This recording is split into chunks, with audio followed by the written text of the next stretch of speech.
हरे हरे। अब आया। हम्म। हरे कृष्ण, ठीक है प्रभु जी। ज्ञानतिमिरान्धस्य ज्ञानाञ्जनशलाकया चक्षुरुन्मिलितं येन तस्मै श्रीगुरवे नमः। श्रीचैतन्यमनोभीष्टं स्थापितं येन भूतले स्वयं रूपकदा मह्यं ददाति स्वपदान्तिकं। वन्देऽहं श्रीगुरौ श्रीयुतापदकमलं श्रीगुरो वैष्णवांश श्रीरूपं साग्रजातं सहगना रघुनाथान्वितं तं सजीवं साद्वैतं सावधूतं परिजनान् सहितं कृष्ण चैतन्य देवं श्री राधा कृष्ण पादान् सहगना ललिता श्री विशाखान्वितांश। हे कृष्ण करुणा सिंधु दीनबंधु जगतपते गोपेश गोपिका कांत राधा कांत नमोस्तुते। तप्त कांचन गौरांगी राधे वृंदावनेश्वरी वृषभानुसुते देवी प्रणमामि हरिप्रिये। वाञ्छाकल्पतरुभ्यश्च कृपा सिन्धुभ्येव च पतितानां पावनेभ्यो वैष्णवेभ्यो नमो नमः। जय श्री कृष्ण चैतन्य प्रभु नित्यानंद श्री अद्वैत गदाधर श्रीवासादि गौर भक्तवृंद। हरे कृष्ण कृष्ण कृष्ण हरे हरे, हरे राम राम राम हरे हरे। गुरुवे गौरचंद्राय राधिकाय तदालये कृष्णाय कृष्ण भक्ताय तद्भक्ताय नमो नमः। हरे कृष्णा। आप सभी भागवतों का, सभी वैष्णव और वैष्णवों का बहुत बहुत स्वागत है इस माधुरी कादम्बिनी के पाठ्यक्रम में। और हम लोग आज तृतीय अमृत वृष्टि के ऊपर चर्चा करेंगे, जिसका नाम है नाम के बल पर पाप करना। इसके पहले हम लोगों ने देखा कि 4 प्रकार के भजन क्रिया में अनर्थ होते हैं। एक सुकृति जात अनर्थ, एक दुष्कृति जात अनर्थ और एक अपराध जनित अनर्थ। तो हम लोग उसी अपराध जनित अनर्थ के अंतर्गत ही हम लोग नाम के बल पर जो हम लोग पाप करते हैं, उससे जो अनर्थ उत्पन्न होते हैं, उन अनर्थों के ऊपर हम लोग चर्चा कर रहे हैं। तो अभी हम लोग तीसरे अनर्थ के ऊपर चर्चा कर रहे हैं। सुकृति जात अनर्थ हम लोगों ने देख लिया, दुष्कृति जात अनर्थ भी हम लोगों ने समझ लिया, और अब अपराध से उत्पन्न होने वाले जो भजन में जो बाधक बनते हैं अपराध के कारण, जो हम भजन क्रिया में आने के बाद कभी साधु का, वैष्णव का, नाम का, विग्रह का, इस तरह के अनेक प्रकार के जब अपराधों को हम लोग ले लेते हैं या जानबूझ करके जब हम उन अपराधों को करने लग जाते हैं, तो उस अपराध के कारण हमारे जीवन में, जीवन के जो भजन करते हैं उस भजन मार्ग में व्यवधान पड़ता है, जिसको हम लोग अपराध जनित अनर्थ कहते हैं। अब उसी अपराध जनित अनर्थ के ऊपर नाम के बल पर पाप करना, इसको समझाया जा रहा है कि नाम के बल पर पाप करना क्या होता है। हम लोग सोचते हैं कि हम नाम करते जा रहे हैं और नाम से हमारे पाप जो हैं वो धीरे धीरे मिट जाएंगे, और हम चाहते हैं कि हम बार बार पाप करते रहें, बार बार मिटाते रहें। इस तरह के बार बार जानबूझ करके किया गया पाप और उसको हम जानबूझ करके मिटाने का जब प्रयास करते हैं हरि नाम के द्वारा, तो उस समय हम उसको नाम के बल पर पाप करना कहते हैं, जिसको नाम अपराध भी कहते हैं। तो नाम अपराध मुख्यतः 10 प्रकार के होते हैं। जब उस 10 प्रकार के नाम अपराधों से पहले हम वास्तविक में नाम अपराध को समझने का प्रयास करेंगे कि नाम अपराध होता क्या है वास्तव में। कई बार हम लोग, बहुत सारे ऐसे चीजें होते हैं जो नाम अपराध के अंतर्गत नहीं आता है, लेकिन हम अपने अज्ञानता बस उसको भी नाम अपराध के अंतर्गत, नाम अपराध की श्रेणी के अंतर्गत ले आते हैं। उदाहरण के माध्यम से हम लोग समझने का प्रयास करेंगे, जिसको यहाँ पर विश्वनाथ चक्रवर्ती ठाकुर बहुत ही सुंदर और सहज तरीके से समझाने का प्रयास कर रहे हैं। तो सबसे पहले वो क्या बताते हैं कि श्रीमद् भागवतम के 11वें अध्याय के 29वें श्लोक के 20वें श्लोक का उद्धरण देते हैं और कहते हैं कि न या आंगो क्रमे ध्वंसो मद मत्स्य उद्भवन न्यापी। कह रहे हैं कि हे प्रिय उद्धव, कि भक्ति या भागवत धर्म ऐसा अद्भुत प्रभाव है कि इसको एक बार आरंभ करने के बाद परिसमाप्ति नहीं होने पर भी इसके अनुमात्र ध्वंस की संभावना नहीं। क्या कह रहे हैं कि केवल और केवल भक्ति ही एक ऐसा मार्ग है, या भागवत धर्म ही एक ऐसा धर्म है जिसमें अगर थोड़ा सा भी आप कार्य कर लेते हैं तो उसकी परिसमाप्ति नहीं हो तो भी वो परम लाभ को देने वाला है।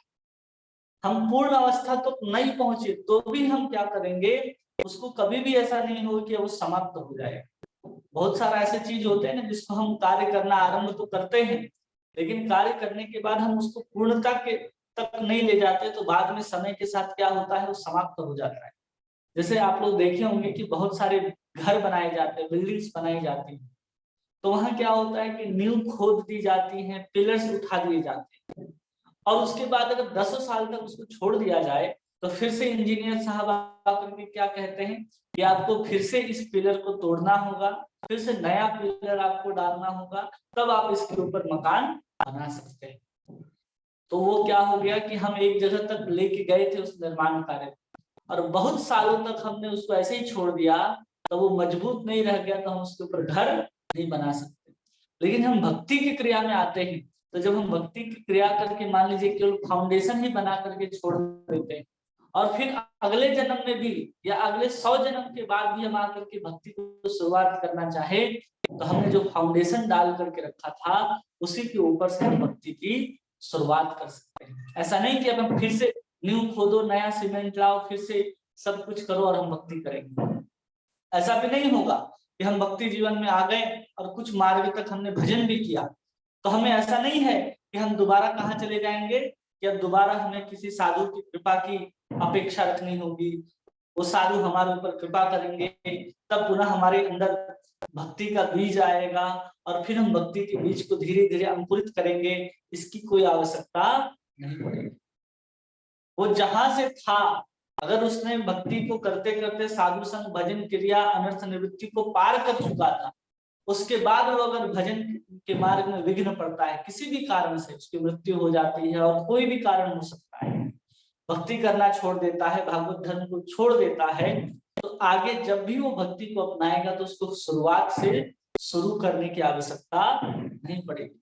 उसने अपने भक्ति को जहां छोड़ा था वहीं से उसकी भक्ति आरंभ होगी। इसी चीज को यहाँ पर उद्धव को समझा रहे हैं कि एक बार कोई इसका आरंभ कर देता है और उसकी अगर पर समाप्ति भी नहीं हो, पूर्णता तक नहीं भी पहुंच पाए, तो इसका अणु मात्र भी ध्वंस नहीं होता। ऐसा नहीं कि अभी समाप्त हो जाएगी और हमें फिर से सब कुछ करना पड़ेगा, ऐसा कोई जरूरी नहीं है।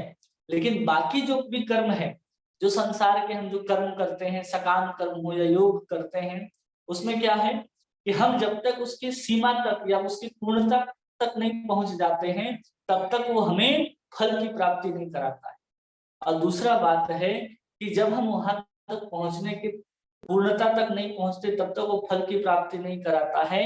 और साथ साथ कहते हैं कि जितने भी उसके अंग हैं, उन सभी अंगों का हमें पालन करना होगा, तभी जाकर के हम संसार के भक्ति के अलावा जो भी कर्म है, योग है, ज्ञान है, जो भी अन्य साधना है, उन सभी साधना में आपको पूर्णता तक पहुंचना होगा, तभी जाकर के अपने फल को वो देने वाले हैं। नहीं तो वो समाप्त हो जाएंगे।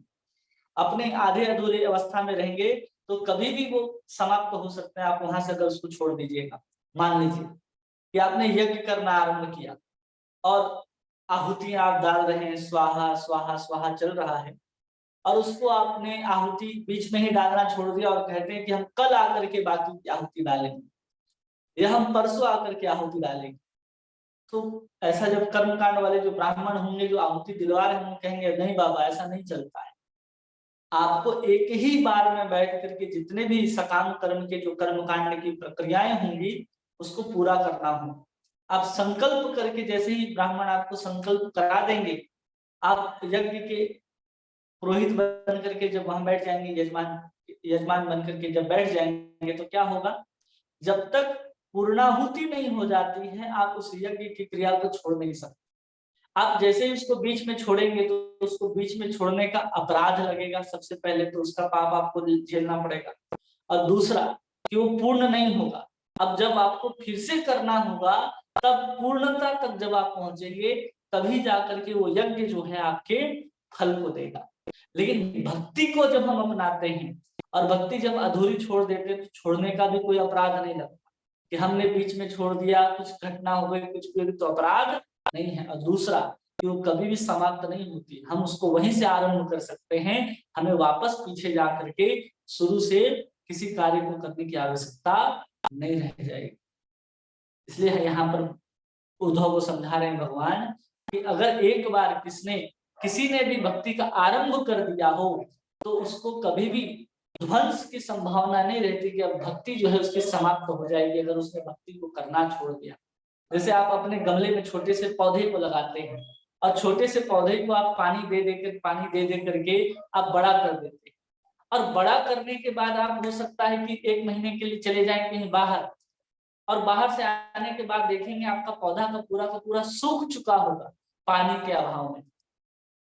भक्ति को जब आप अपनाते हैं और भक्ति आपके हृदय में जब पल्लवित होने लगती है और किसी कारण आपका श्रवण कीर्तन इस तरह की जो भजन की क्रियाएं हैं, जो भक्ति है वो आपके मृत्यु के कारण या और अन्य रोग के कारण आपसे बंद हो जाता है, तो क्या वो भक्ति लता का जो सुंदर हमने पौधे को उगाया वो सूख जाएगा? तो उसी को भगवान कह रहे हैं नहीं सूखेगा, उसमें कभी भी ध्वंस होने की समाप्त होने की संभावना नहीं है। लेकिन कई लोग ऐसा सोच लेते हैं, अरे इसने तो इतने साल तक भक्ति की अब छोड़ दिया, ये तो अपराधी है, ये तो भगवान का अपराध करता है। तो ये भगवान नाम अपराध नहीं है, ये नाम अपराध है ही नहीं, किसी प्रकार का अपराध नहीं है। इसी चीज को यहाँ पर समझाने का प्रयास किया जा रहा है और इसी चीज को यहाँ पर कह रहे हैं कि किंतु भक्ति या भागवत धर्म का लक्षण ऐसा नहीं है। इसका लक्षण नहीं है, भक्ति का लक्षण ऐसा नहीं है कि अगर आप भक्ति को बीच से छोड़ देते हैं तो पुनः समाप्त हो जाएगा या जितना फल उसको देना चाहिए उस अवस्था में वो फल को नहीं देगा, ऐसा नहीं। क्योंकि हम लोगों ने साधन भक्ति के 2 फल सुने, एक है सुबदा और दूसरा क्लेशाग्नि। जब आप भजन का आरंभ कर देंगे तो ये सुबदा जो है 4 प्रकार के शुभ आपके जीवन में, और क्लेश जितने प्रकार के क्लेश हैं 5 प्रकार के क्लेशों को हमने पढ़ा, राग द्वेष अभिनिवेश अभिप्सा, ये सब जो है अविद्या, ये 5 प्रकार के क्लेश हमारे जीवन से समाप्त हो जाते हैं। ऐसा नहीं है कि छोड़ेगा, इसको पूर्ण करो तो ही ये सब आएगा, नहीं। जिस मात्रा में आप भक्ति को करेंगे उसी मात्रा में उसके फल, उसके परिणाम आपको अपने जीवन में देखने के लिए मिलेंगे। लेकिन कोई भी योग हो, कोई भी कर्म हो, कोई भी क्रिया हो जो भक्ति के अलावा आप करते हैं उसमें फल तब तक नहीं मिलेगा आपको जब तक आप उस क्रिया को पूर्ण रूप से संपादित नहीं करके खत्म कर देते, अपने आखिरी सीमा तक नहीं पहुंच जाते, उसकी पूर्णाहुति जब तक नहीं हो जाती तब तक आपको पुण्य नहीं मिलता है। जैसे व्रत उपवास आदि होते हैं, कोई अगर व्रत उपवास को बीच में ही तोड़ दे, अगले दिन सूर्योदय के बाद उसका पालन करना था, आपने व्रत काल में ही गलती से अन्न खा लिया तो आपका वह व्रत जो है खंडित हो जाएगा। अब उस खंडित होने के कारण आपको जो पुण्य मिलना था वो पुण्य आपको मिलेगा ही नहीं, इस बात को हमें ध्यान रखना है। लेकिन भक्ति के साथ क्या है कि भक्ति के साथ ऐसे कोई भी नियम, कोई भी लक्षण इसमें लागू नहीं होते। आगे कहते हैं कि इसका आरंभ होने से परिसमाप्ति के अभाव में भी, अंगहीन होने पर भी यह कभी निष्फल नहीं होता है। अंगहीन मतलब हमें कई बार होता है कि हमने भगवान को केवल दीपक लगाया, मोर है, चमर है, रुमाल है, संत में पानी है, इन सब के द्वारा हमको अर्चन करना चाहिए। लेकिन हम क्या करते हैं, कभी कभी केवल दिए से अर्चन कर देते हैं, कभी केवल धूप दिखाते हैं, कभी केवल भोग लगाते हैं। तो क्या उसमें अंग हानि होता है, अंगहीन हो जाता है कि हम सभी भक्तों के अंगों का पालन नहीं कर पाए, किसी एक ही अंग का पालन कर पाए, तो इसमें भी किसी प्रकार का दोष नहीं लगता है, किसी प्रकार की संभावना नहीं रहती कि हमने कुछ गलती कर दी, इसमें कोई अपराध करने की, अपराध जैसे कोई संभावना नहीं है कि हम भक्ति कर रहे थे छोड़ दिए, या फिर अपने भक्ति के 9 भक्ति के नियम है तो हम 9 भक्ति का पालन करेंगे, ऐसा भी कोई जरूरी नहीं है। अब उसी को समझाने के लिए हम उदाहरण देते हैं विश्वनाथ चक्रवर्ती ठाकुर और कहते हैं कि जैसे बहुत कोई गंदी वस्तु के भीतर गलती से कोई सोने का टुकड़ा गिर जाए, कोई गंदी वस्तु है जिसको आप फेंकना चाहते हैं, बाहर कचरे में डालना चाहते हैं, और कचरे में आपने झाड़ू लगाया और कोई सोने का टुकड़ा, कंगन, अंगूठी जैसे चीज कचरे के साथ आपने उठा करके बाहर कचरे में फेंक दिया गलती से। अब गलती से जब आपने फेंक दिया तो समय के साथ जो बाकी जो कूड़े कचरे हैं वो गल जाएंगे, समाप्त हो जाएंगे गलती। लेकिन वो जो सोने का टुकड़ा है जो गलती से अंगूठी, कंगन या कुछ भी गया हो, वो गल करके समाप्त नहीं होगा, वो हमेशा वैसे ही सोने जैसा चमकता रहेगा। और आप बाद में भी जाएंगे, अरे तब आपको याद आएगा जिसको हम ढूंढ रहे थे घर में, वो तो यहाँ हमने कचरे के साथ फेंक दिया है। उसकी हानि नहीं होगी, आप पुनः उस कचरे से अपने सोने के अंगूठी को, कंगन को उठा करके ला करके उपयोग करने लग जाएंगे।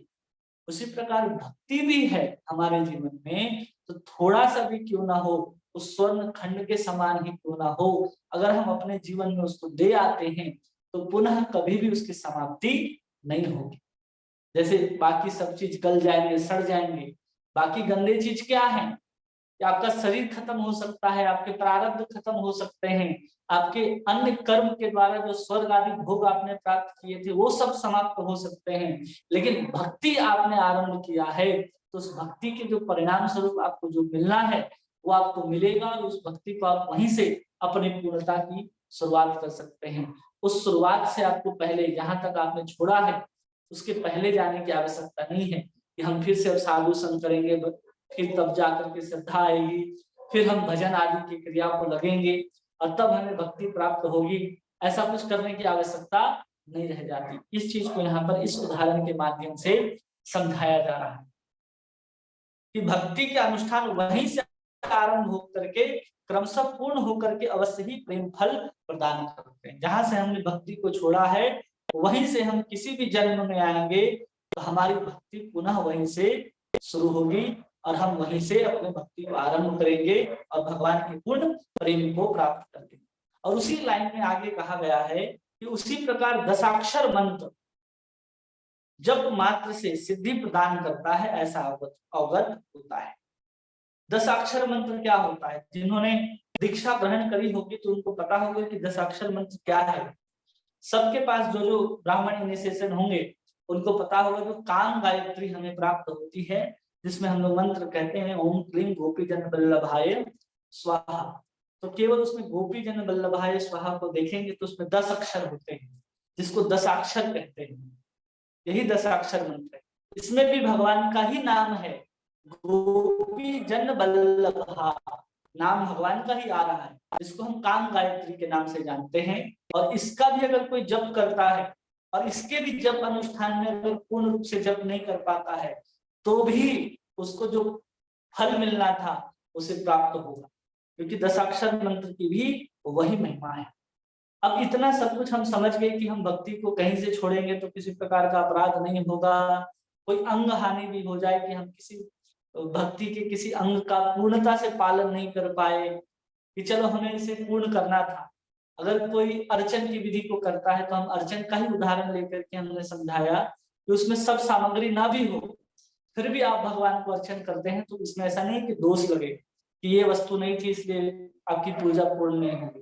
जैसे कर्म कांड में होता है जब कहा जाता है कि पुष्प चढ़ाइए, अक्षत चढ़ाइए, तो कई बार पंडित जी बोलते हैं कि अरे पुष्प नहीं है, अक्षत चढ़ा दीजिए, या ये वस्तु नहीं है उसकी जगह अक्षत चढ़ा दीजिए। वो ऐसा विधान जो है एकदम गरीब से गरीब व्यक्ति के लिए लिखा गया। ऐसा नहीं कि आप धन संपदा से संपन्न व्यक्ति थे और गलती से वो सामग्री आपसे छूट जाती है और आप पंडित जी कहते हैं कि नहीं इसके जगह में आप अक्षत चढ़ा दीजिए, हम मंत्र बोल दे, तो दोष लगेगा। आप उसकी पूर्णता को कभी प्राप्त नहीं कर पाएंगे कि उसके स्थान पर आपने लगा दिया। लेकिन वो कब संभव है? जो कोई एकदम गरीब व्यक्ति हो और उसके लिए कुछ पूजा की ऐसी स्थिति हो जो कभी भी वो खरीद नहीं सकता, घर संपत्ति अपने आप को भी बेच दे वो गरीब आदमी, तो भी उस संपत्ति को, उस पदार्थ को जो पूजा में उपयोग होना है वो नहीं ला सकते। उसके लिए वो विधान लिखे गए हैं कर्मकांड में कि चलो पुष्प और अक्षत से भी काम चलाया जा सकता है। लेकिन कई बार क्या होता है, हम असावधानी पूर्वक कर्मकांड करते हैं और उस कर्मकांड में भी हम इतना पूजा यज्ञ आहुति देते हैं और कहते हैं हमारा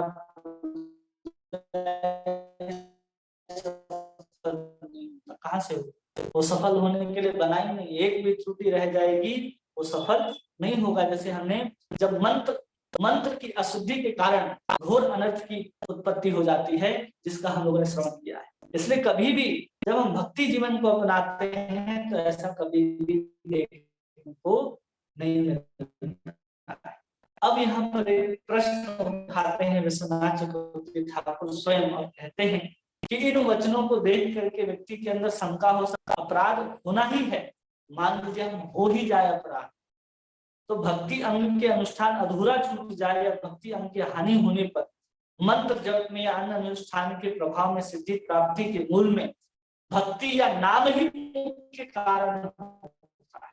हम कुछ भी कर रहे हैं, हम जब भक्ति करते हैं तो उसमें नाम जप रहे हैं या भक्ति कर रहे हैं, और वही भक्ति के प्रभाव से या नाम के प्रभाव से हमारा जो अनुष्ठान है वो सिद्धि को प्राप्त करता है। कोई भी अनुष्ठान, जब हम मंत्र जप करते हैं, भगवान कृष्ण का नाम लेते हैं, तो किसके प्रभाव से पूर्ण होता है? नाम के प्रभाव से ही पूर्ण होता है। स्पष्ट यहाँ लिखा जा रहा है कि भक्ति अंग की हानि होने पर और मंत्र जप में अन्य अनुष्ठानों के अभाव में भी सिद्धि प्राप्त इसके मूल में भक्ति अंग या नाम का ही बल है। कुछ भी हम गलती कर देते हैं और गलती भक्ति के मार्ग में, जब हम भक्ति के मार्ग में चल रहे हैं, कुछ गलती हो जाती है तो हम बराबर नाम ग्रहण करते रहते हैं और सेवा करते रहते हैं, जिस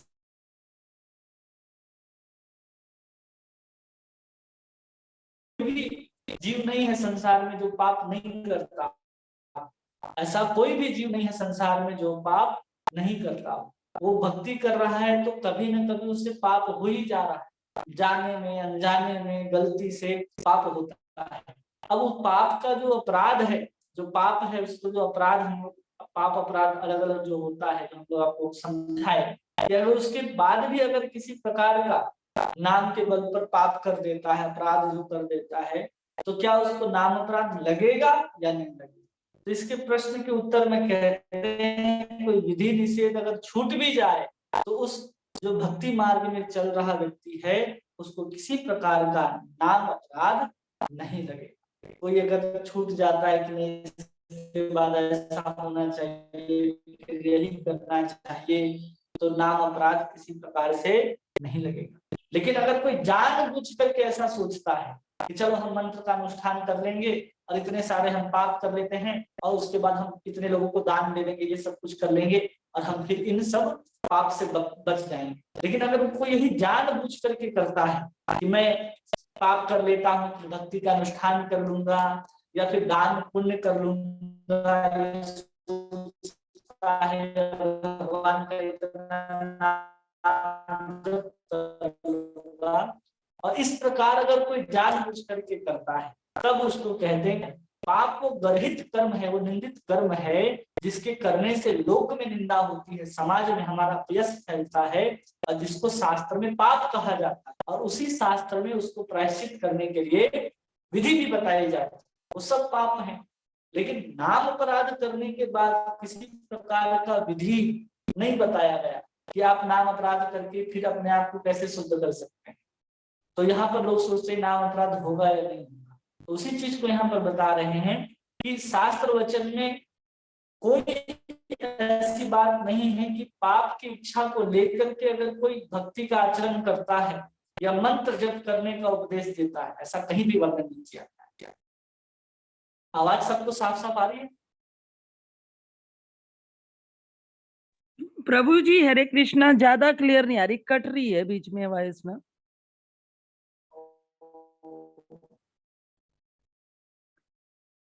कट रही है, ज्यादातर बातें तो समझ में आ रही है ना? जी प्रभु जी आ रही है, थोड़ी आ रही है। थोड़ी थोड़ी सी डिस्टर्बनेस है प्रभु जी, बाकी आ रही है वैसे आवाज। कट कट के आ रही है और आवाज आ रही है, कट कट के आ रही है।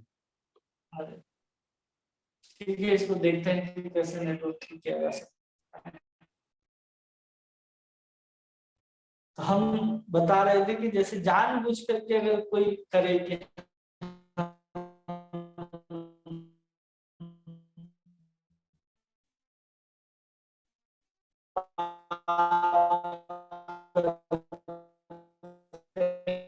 अभी ज्यादा कट रहा है प्रभु जी, बिल्कुल नहीं हो रहा है आवाज। मुक्त हो जाएंगे, आवाज कट बिल्कुल भी सही नहीं है। इसको हम लोग नाम अपराध की श्रेणी में, आवाज कट जा रहा है। वीडियो ऑफ करके वीडियो ऑफ कर ले अपना भी और उसके बाद बोले जरा।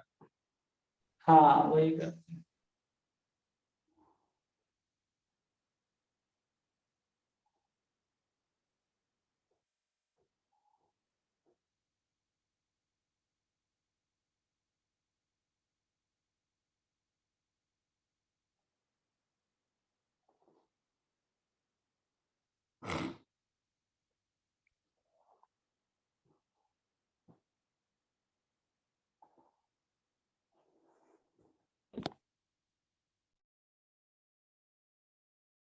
सब सामान्य रूप से आ रहा है आवाज?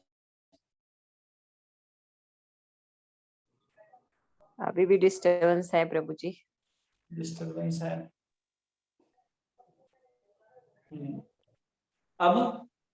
अब शायद आवाज साफ साफ आवाज आए, ठीक है। अब तो ठीक आ यहाँ रही पे है। कह रहे हैं यहाँ पर, हाँ, तो कह रहे हैं कि अगर कोई भक्ति या भागवत धर्म का अगर अनुष्ठान करता है और भगवत प्राप्ति की इच्छा से करता है और साधक किसी कारण रोगग्रस्त हो जाता है या मृत्यु को प्राप्त कर लेता है, तो साधक को चरम लक्ष्य तक पहुंच भी नहीं पाता है, तो किसी प्रकार का कोई पाप नहीं है। इसमें पाप बुद्धि या पाप की इच्छा का कोई अवकाश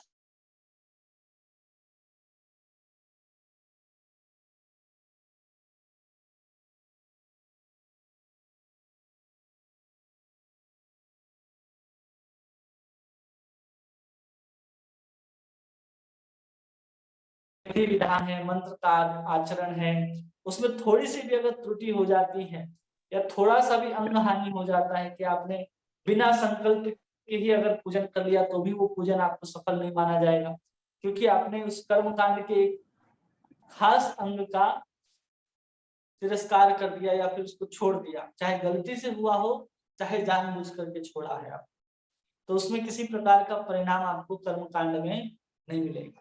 लेकिन भक्ति क्या है? स्वयं प्रकाश विभू वस्तु है और पूर्ण स्वतंत्र है, इसमें अंग हानि की कोई संभावना रहती ही नहीं। भक्ति अंग का अनुष्ठान अपने आप में पूर्ण है, यदि वो अधूरा भी रह जाता है तो निश्चित रूप से अपना फल प्रदान करता है, वो कभी भी व्यर्थ नहीं जाता है।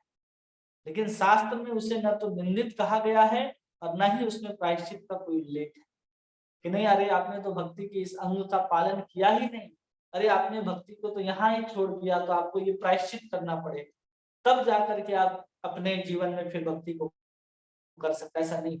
जैसे बहुत सारे ऐसे चीजें, जैसे अगर किसी का 22 साल की उम्र तक मैक्सिमम, अलग अलग ब्राह्मण है तो उनके 15 वर्ष तक है, क्षत्रिय है तो 17 वर्ष है, अगर वो वैसे है तो उसके 22 वर्ष तक उपनयन संस्कार की अनुमति मिलती है।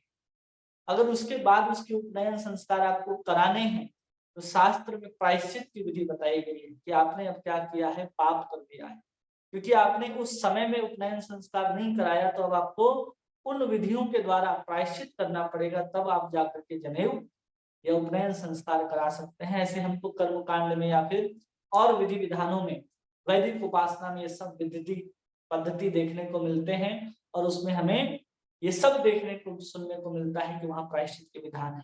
लेकिन जब कोई भक्ति के नियमों को छोड़ देता है या फिर पूर्ण रूप से पालन नहीं कर पाता है, तो उसमें कहीं भी प्रायश्चित का कोई विधान नहीं देखा जाता। इसलिए इसमें नाम अपराध की कोई संभावना, कोई आशंका नहीं रहती। लेकिन वही व्यक्ति भक्ति का अनुष्ठान करे और उसके द्वारा जानबूझ करके अपने पाप को समझे कि हम पाप को कम कर देंगे, फिर पाप करे और फिर चाहे कि हम अपने पाप को कम कर देंगे, तो समझना चाहिए वो नाम अपराध कर रहा है। यह नाम अपराध जिसको हम लोगों ने समझा। और बहुत लोगों का ये है कि आवाज नहीं आ रही, तो क्या अभी भी आवाज नहीं आ रही है सबको वीडियो ऑफ करने के बाद भी? आवाज आ रही है प्रभु जी, आ रही है आवाज। आ रही है ना प्रभु जी? बीच बीच में कट रही है आवाज, एक्चुअली बीच में बिल्कुल ब्लैंक हो जा रहा है, फिर आ रही है, फिर ब्लैंक हो जा रहा है, फिर आ रही है, ऐसा हो रहा है। अब क्लियर है प्रभु जी, कोई दिक्कत नहीं है। किन्हीं का क्लियर है, किन्हीं का ठीक है। तो आज आगे देखते हैं हम लोग। ये नाम अपराध सबको समझ में आ गया कि नाम अपराध अगर हम भक्ति को शुरुआत करते हैं, अगर पूर्णता तक ना भी पहुंचे या किसी प्रकार का अंग हानि हो जाए, तो भी हम किसी प्रकार से पतित नहीं होंगे, हमारी भक्ति में किसी प्रकार का बाधा नहीं पड़ेगा और किसी प्रकार का अपराध नहीं लगेगा। ठीक है, इस चीज को हम लोगों ने समझ लिया। अब आगे हम लोगों को बताते हैं पेज नंबर 145 में। पेज नंबर 145 में बताते हैं कि भागवत धर्म का अवलंबन से सभी विघ्नों का नाश हो। सभी विघ्नों का नाश के मतलब यहाँ हम लोगों को स्पष्ट रूप से समझना पड़ेगा कि अभी हम लोगों ने जो समझा उसमें अंगहीन होने पर भी भक्ति जो है अपने फल को प्रदान करती है, उसमें किसी प्रकार का कोई अपराध नहीं होता है। लेकिन कई बार होता है कि हम लोग भक्ति के उस अंगों का पालन ही नहीं करते, अंगहीन मतलब हम उसको त्रुटिपूर्ण ढंग से करते हैं या कहीं भक्ति करके उसको छोड़ देते हैं, हम उसको पूर्ण नहीं कर पाते। कई बार ऐसा होता है ना हमारे जीवन में कि हम भक्ति के अंगों को तो अपना लिए लेकिन उसको पूर्ण नहीं कर पाए, तो अपराध लगेगा या नहीं लगेगा, इसको हम लोगों ने अभी समझा नाम अपराध के रूप में कि अपराध नहीं लगेगा। लेकिन उसका कोई अतिक्रमण कर जाए कि बहुत सारे विधियां हैं शास्त्र में भक्ति करने के लिए कि उसे साधु संग करना पड़ेगा, फिर उसे वहां से दीक्षा ग्रहण करनी पड़ेगी, गुरु का उपदेश सुनना पड़ेगा। ये सब क्या होते हैं, उस भक्ति के अंग के एक एक विधियां होती हैं जिससे गुजर करके वो जाता है। 64 भक्ति के अंग को अगर आप पढ़ेंगे तो सबसे पहले क्या है कि गुरु का आश्रय ग्रहण करना है, उससे शिक्षा आदि दीक्षा आदि ग्रहण करना है, तब जाकर के आप आगे भक्ति को बढ़ा सकते हैं। तो यहाँ उसी चीज का यहाँ पर बात हो रहा है कि अगर कोई भजन पथ में चल रहा हो और गलती से उसने किसी भजन के एक अंग को छोड़ दिया, बिल्कुल ही छोड़ दिया और सीधा अगले स्टेप में चले गए, तो क्या इससे नाम अपराध होगा? क्या इससे किसी प्रकार की हानि होगी या नहीं होगी? इस बात को यहाँ पर समझाया जा रहा है। समझ रहे हैं दोनों में अंतर? वहां पर हम भक्ति के किसी एक अंग को अपना रहे थे और किसी एक अंग को अपनाने के कारण वो भी अपूर्ण रह जा रहा था, हम अपने जीवन में उसको पूर्ण नहीं कर पा रहे थे, उसको अंगहीन कहा जा रहा है। कि हम क्या कर रहे थे कि हमने अर्चन हो, श्रवण हो, कीर्तन हो, उसको अपनाया।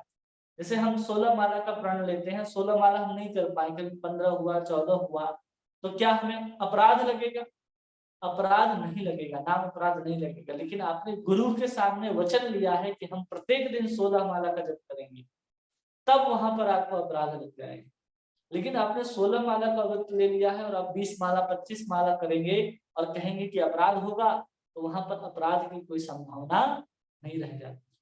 लेकिन जब आप उस चीज का अतिक्रमण कर जाते हैं कि गुरु के आदेशों का, गुरु के उपदेशों का, तो क्या नाम अपराध लगेगा या नहीं लगेगा? हमें श्रवण करेंगे नहीं करेंगे, नाम जप करेंगे नहीं करेंगे, तो भी हम भगवान को प्राप्त कर सकते हैं।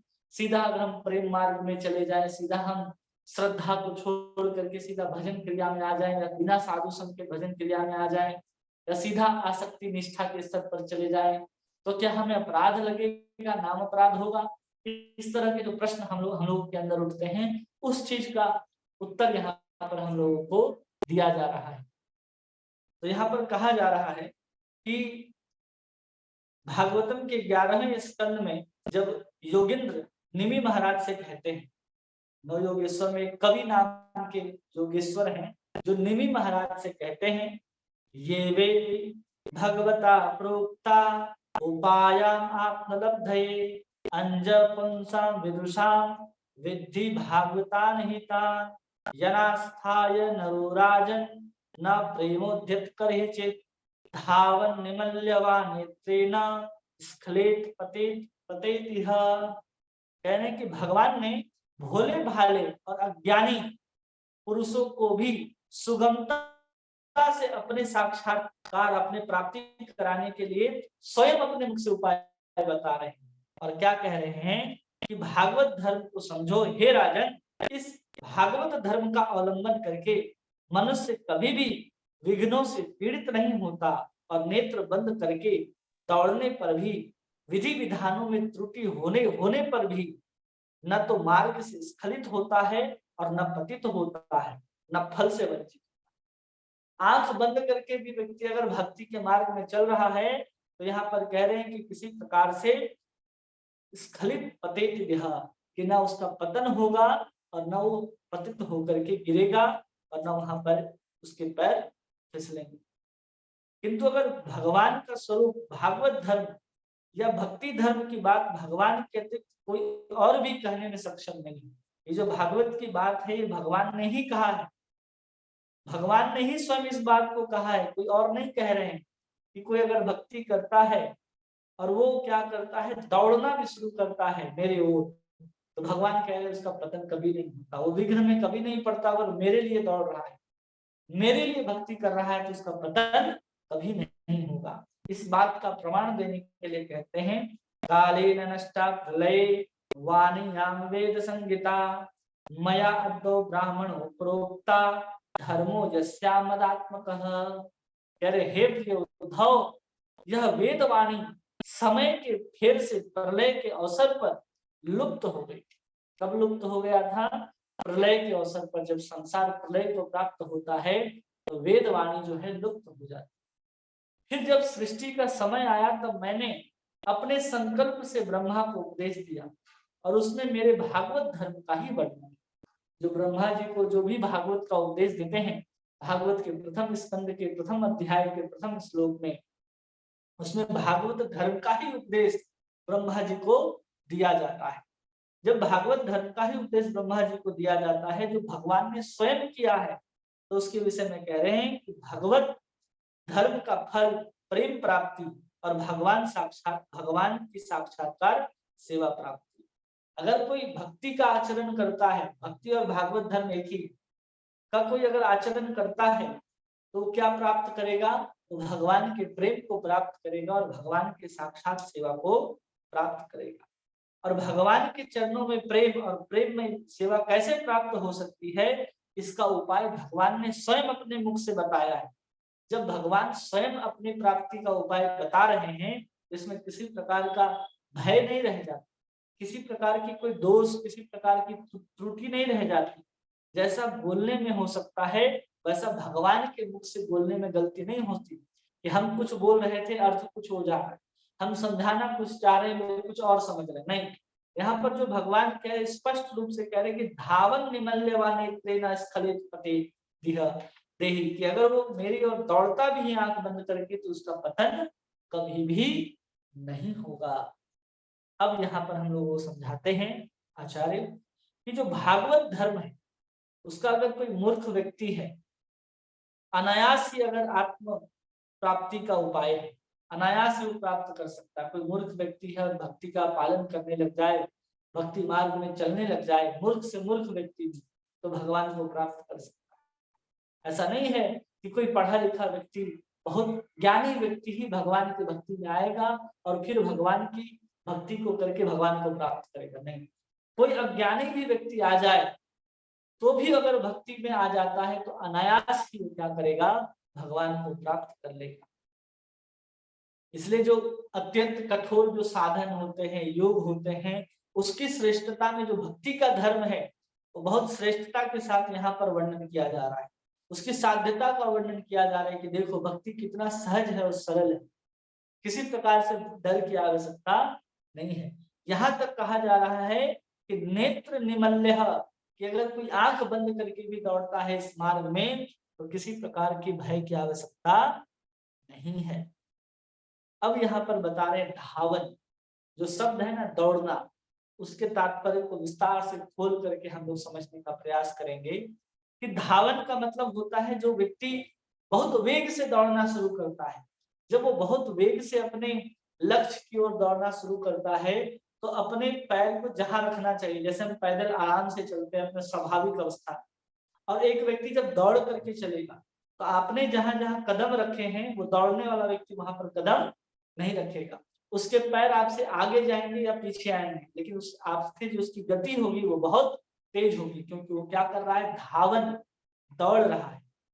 तब जब इस अवस्था में व्यक्ति जब दौड़ता है तो आपकी जो स्वाभाविक जो चाल की अवस्था है जिसमें आप सामान्य गति से चलते हैं, तो आपका पद विन्यास जहां पर होगा, आप अपने पैर को जहां पर रखेंगे, एक दौड़ने वाला व्यक्ति जब आएगा आपके पीछे से तो आपने जहां जहां पैर रखा है वहां पर वो पैर रखेगा, इसकी कोई आवश्यकता नहीं होगी। वो कहीं भी पैर को रख करके अतिक्रमण कर सकता है।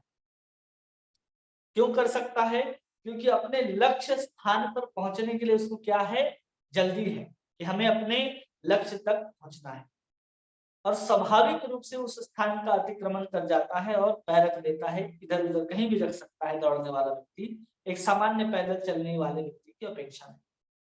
अब इससे हम देखते हैं कि अगर इससे दौड़ने वाला जो है वो जानबूझ करके तो ऐसा नहीं कर रहा है कि वो जहां पर आप पैदल चल रहे हैं स्वाभाविक अवस्था में वो वहां पर पैर नहीं रख रहा, वो दौड़ रहा है, उसका जो दृष्टि है वो कहाँ टिकी हुई है, अपने लक्ष्य की ओर टिकी हुई है और बहुत तेज गति से दौड़ता हुआ जा रहा है। तो क्या नहीं देख सकता है, वो नीचे नहीं देख सकता कि हमें पैर कहाँ रखना चाहिए और कहाँ नहीं रखना चाहिए। उसी प्रकार कोई भक्ति का अगर आश्रय कर लेता है और भक्ति का आश्रय कर लेने के बाद वो क्या करता है, समस्त अंगों को जान करके, बहुत सारे भक्ति के अंग होते हैं, जैसे 64 अंग कहे जाते हैं भक्ति के, और उन 64 अंगों में 9 प्रकार की जो भक्ति है वो कही जाती है। तो उसमें से अगर किसी भी अंग को अगर जान बूझ कर क्या करता है, अपने लक्ष्य स्थान तक पहुंचने के लिए छोड़ देता है, अज्ञ व्यक्ति की भांति अगर छोड़ देता है और अपने मूल धर्म का अनुष्ठान करता है, भक्ति में लीन रहता है, भगवान का नाम जपता रहता है, सब कुछ करता रहता है, लेकिन किसी कारण उसने भक्ति के अंग को छोड़ ही दिया, क्योंकि एक व्यक्ति दौड़ रहा है तो जरूरी नहीं कि हर जगह उसके कदम रखे जाएं। दौड़ने वाला व्यक्ति बहुत तेज गति से आगे बढ़ता है। उसी प्रकार जिसकी तीव्र आसक्ति हो गई है भगवान से, और हम चाहते हैं कि नहीं वो भी आए और वो फिर एक एक भक्ति के अंगों का पालन करे, कि वो भी सुबह 4:30 बजे उठे, भगवान का नाम ले, मंगल आरती में आए, भागवत का श्रवण करे, ये सब कुछ करे, ये आवश्यक नहीं है।